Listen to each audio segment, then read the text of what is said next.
Good morning and welcome to another video cast from Hendy Consulting, the specialist management consultancy firm for the $125 billion FPD display market.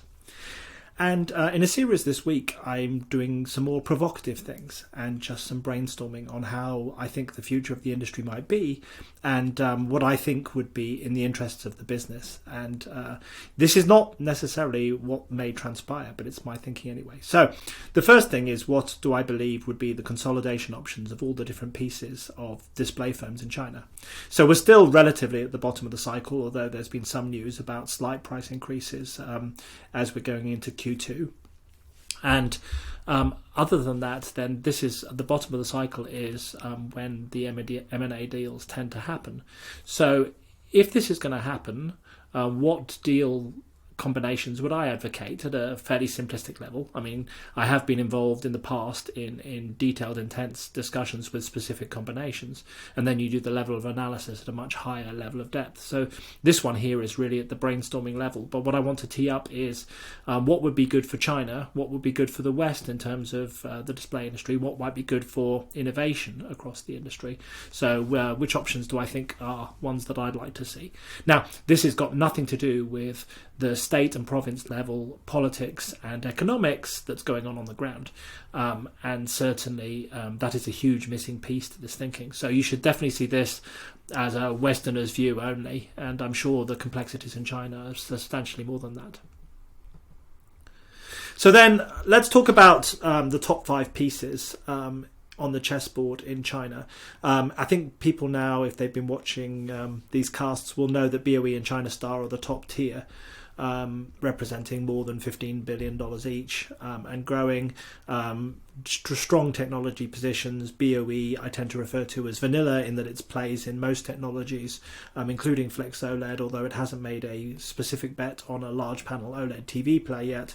China Star, technically slightly more focused, actually a very strong business, has been working with Japan Inc., and that's interesting to see what's happening with that on inkjet printed OLED leading into QDEL, but two very strong businesses in China. So they're the first tier of the Chinese leadership.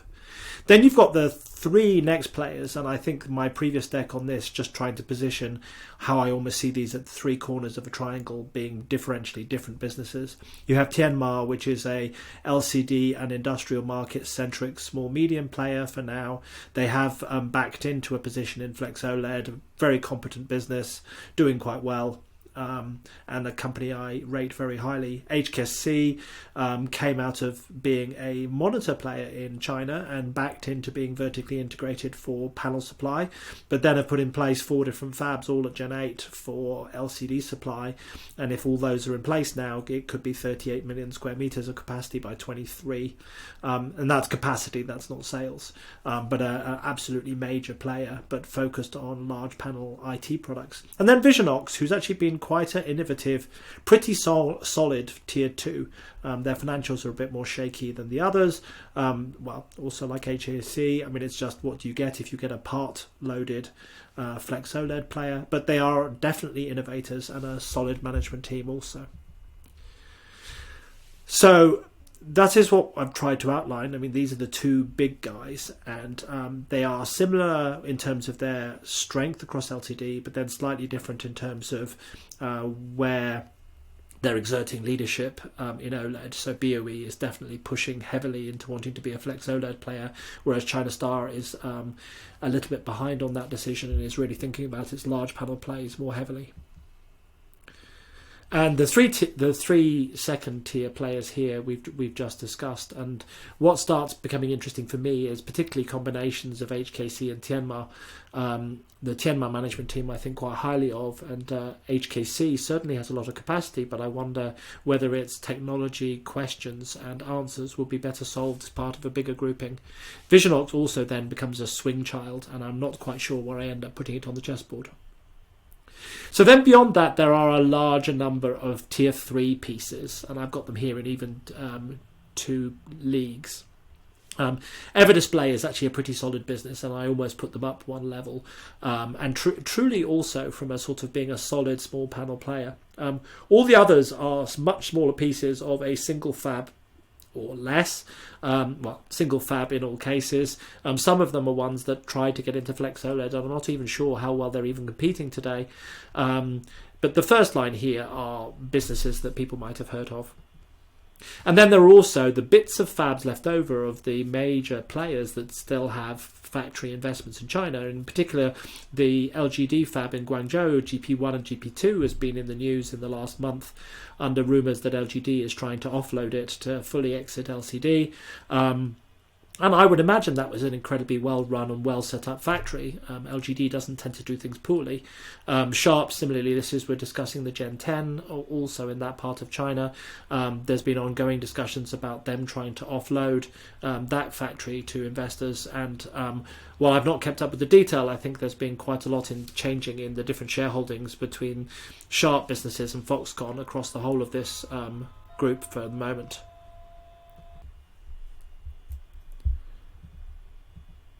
So then let's get into what I think the combinations that might be really interesting, or what might happen.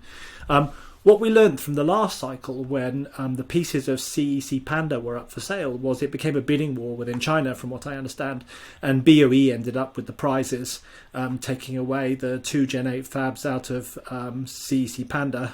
And it was purely, from what I understand, an ability to pay for them that made that difference. So if that becomes again, you wonder now what BOE would end up with, and does that mean they will pick up LGD's probably pretty strong fab, whether they would try and pick up Visionox, whether they'll pick up some of the stronger pieces as they move forward. And I have this feeling, though, that's not my preferred outcome, because you get one single very dominant player in the marketplace in China.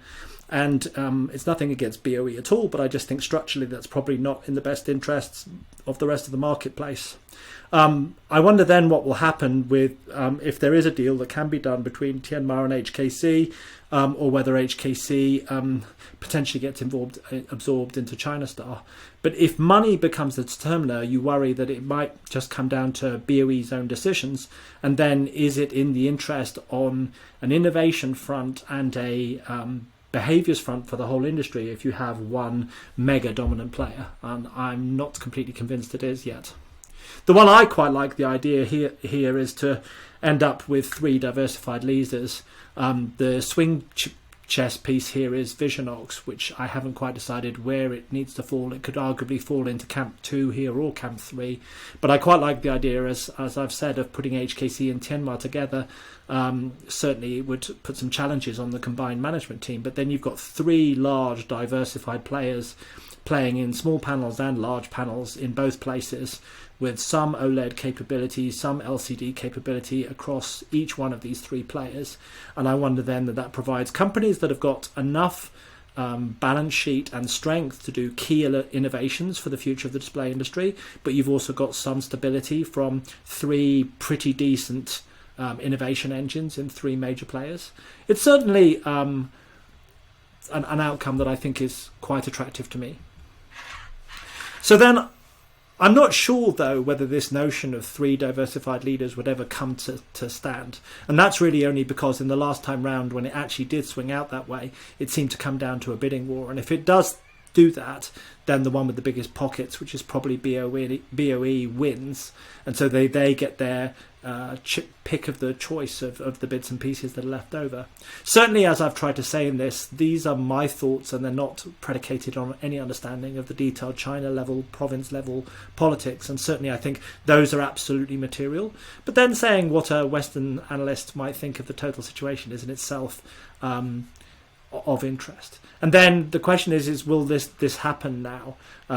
Pricing is still not terribly strong. It is going up a little bit. Whether or not we've reached a period of optimism now where some of these panel fabs can think about IPOs on their own and stand alone, or whether or not these combinations will actually come together, I think that's going to be an interesting thing to see, and maybe we'll see through Q2 and into Q3 how strongly prices do come up. But in general, that's my preferred outcome. I think I would like to see 3 decent solid diversified leaders across the top of the Chinese industry.